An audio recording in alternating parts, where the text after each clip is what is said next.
So how has journalism been for you, been so far for you, dating back from childhood and till now? Well, it's been quite eventful, it's been quite interesting, and it's been quite revealing. If you look at the fact that one started off as a newspaper reporter, and after some years in the newsroom, moved to the realm of media development, because the International Press Center is it's a media development organization, because we work to build the capacity of journalists. And then while also doing that, doing some international freelancing.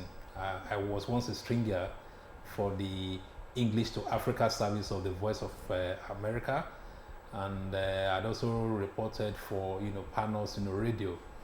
So since 1987, 88, when I started journalism, and now one has had the privilege of working with the newspapers, working with radio, working in the sector of media development, and as a matter of fact, also working as a media trainer, because I also train journalists.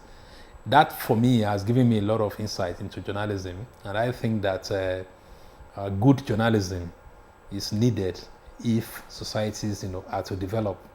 And the totality of what I do now, either as an individual or as the director of International Press Center, is geared towards that, towards ensuring that journalism is relevant to the society. What in your perspective has changed between the journalists of then and those of now? Well, you could say that information communication technologies has changed what journalism used to be and now. I told you that I started off maybe effectively around 1988, and then as a reporter, as a young reporter, one of the things you learned to do in Lagos was how to jump in and out of Moluel, the popular, then mass transit in Lagos, because you literally had to traverse the streets of Lagos to get your stories, to get your interviews done. Not all journalists then had even what we used to call the midgets, the recorder. I would want to know, your perspective, do you think that social media has hampered the growth of true journalism in Nigeria? Well, I would say that social media has had enormous effect on the practice of journalism in Nigeria. First is the fact that it's opened a new vista, for people to disseminate information. And when I say people who are not necessarily journalists. People talk about citizen journalists these days. I don't really think that you have citizen journalists, because journalism is a profession, it's a calling. You need to be trained to be a journalist. So if you are not that trained, you can't say you are a journalist. But we also have, citizen disseminators of information. And there's a way in which, the social media has changed the orientation of media practice. So now you have newspapers online. You now have newspapers on Twitter, on Facebook. It's really had a lot of effect. The other side of it is the fact that I think to some extent has also affected the readership of newspapers in particular, because with your mobile phone, with your WhatsApp, you could literally get all the headlines in the newspapers. You could go online and read these newspapers. So for me, it's had that effect. And there are editors that will tell you that if they were not selling as they used to sell, it's because of this, challenge of the social media. I don't necessarily agree with that. I must confess. I must say, I also think that the traditional newspapers in Nigeria, they have the challenge of credibility, and I think that they need to sit back and look at what they are doing. I feel that there are some level of credibility issues. Yes, the social media has affected sales, but it does not tell the entire story. And I feel that our editors need to look at this challenge. They need to do more of content analysis.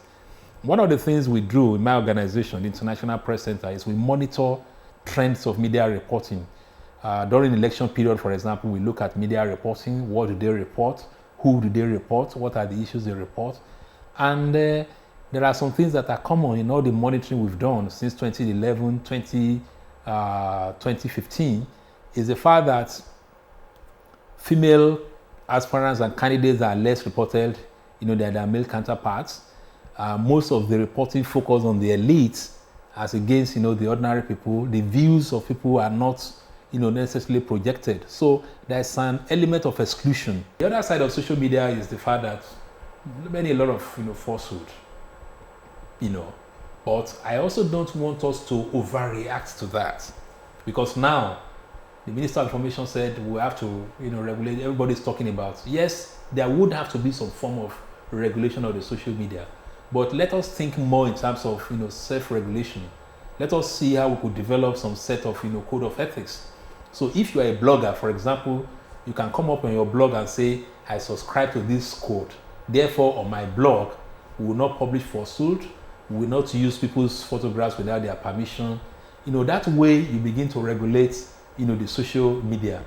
And the social media actually is also self-regulating in one regard, because these days, if somebody posts something, somebody will come around and tell you, for example, a friend of mine, Niyi Akinsiju, posted a video of an interview of President Buhari, which he said was like a recent interview, but some people said the footage showed 2015. So sometimes when somebody tells a lie, people are able to verify and tell you and say, oh, this is not necessarily correct. Some group has come out to say that they want the Yoruba people to, leave Nigeria, just like the Biafrans agitating.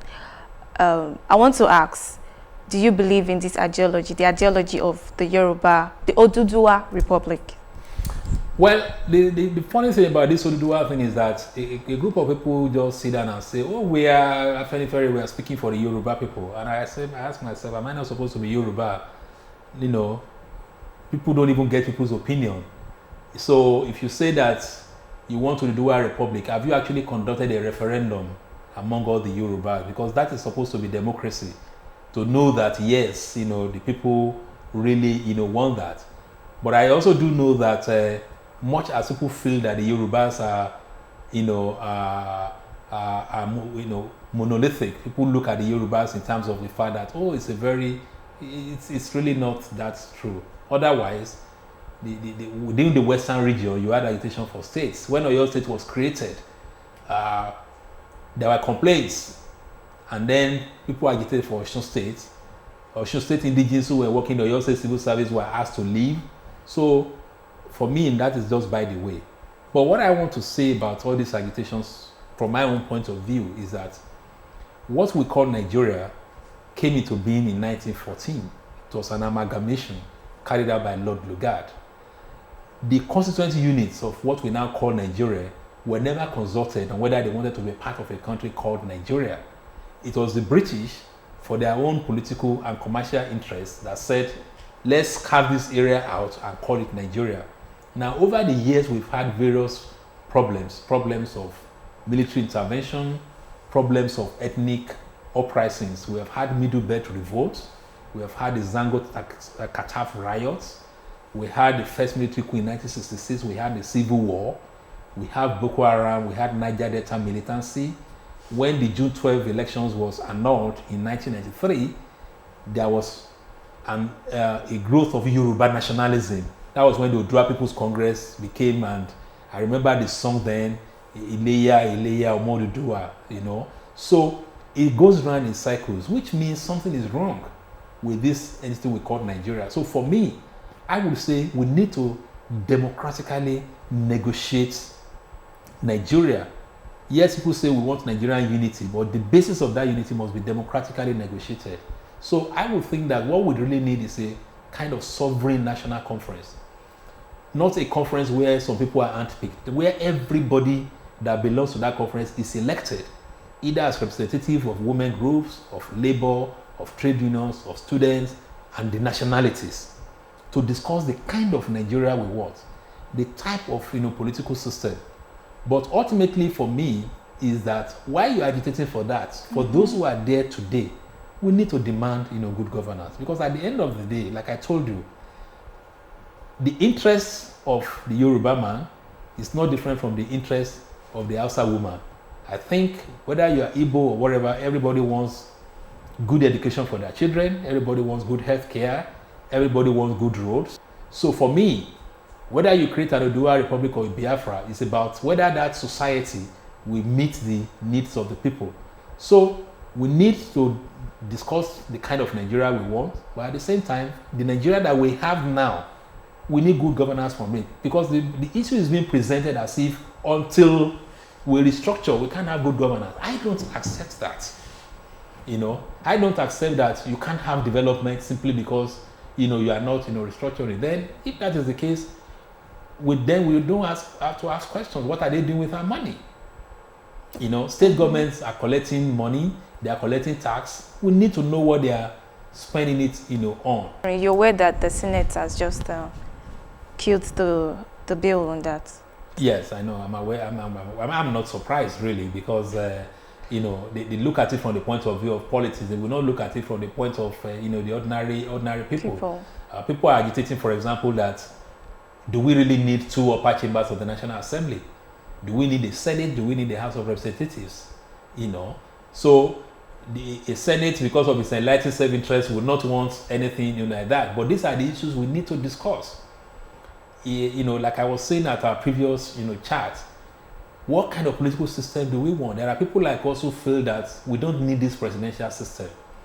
I would rather we have a parliamentary system whereby everybody gets elected. You can't become a minister in a parliamentary system unless you are elected in your constituency. Okay. And then in a parliamentary system, the opposition is officially recognized. So if you looked at the British system critically, the highest paid politician in Britain is the Prime Minister. The next highest paid politician is the leader of opposition. And then it's much more accountable because the Prime Minister or the President is a member of the Parliament.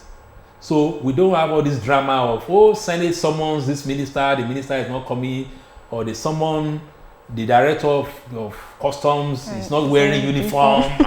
I mean, we waste time on all kind of irrelevancies. You see element of seriousness. Something happens in Britain, the following morning, questions are being asked on the floor of the Prime Minister.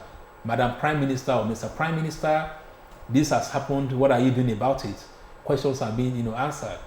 You don't have retinue of special advisors and the rest of them, because at the end of the day, they take a lot of our resources.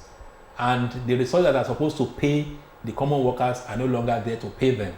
So for me, these are issues. Well, you might, some call it restructuring, some call it, but for me, I say, let's have a democratic negotiation of the kind of Nigeria that we want, the kind of economic system, the system of governance, the system of political parties formation. Should all political parties be national? Can't we form parties in communities to fight for community interests? These are germane issues that we need to discuss. But the path to that is also to insist that we must have good governance now. Because it's not as if we are not electing people. These people are making promises. Then they need to deliver on these promises. If you feel that you cannot deliver on your promise unless Nigeria is restructured, then don't contest. Wait till that's restructuring before you run. So you can't eat your cake and have it. You can't get elected there and now say, it's because Nigeria, there's no true federalism. That is why I'm not able to pay salary. But you told us that you were going to pay these salaries.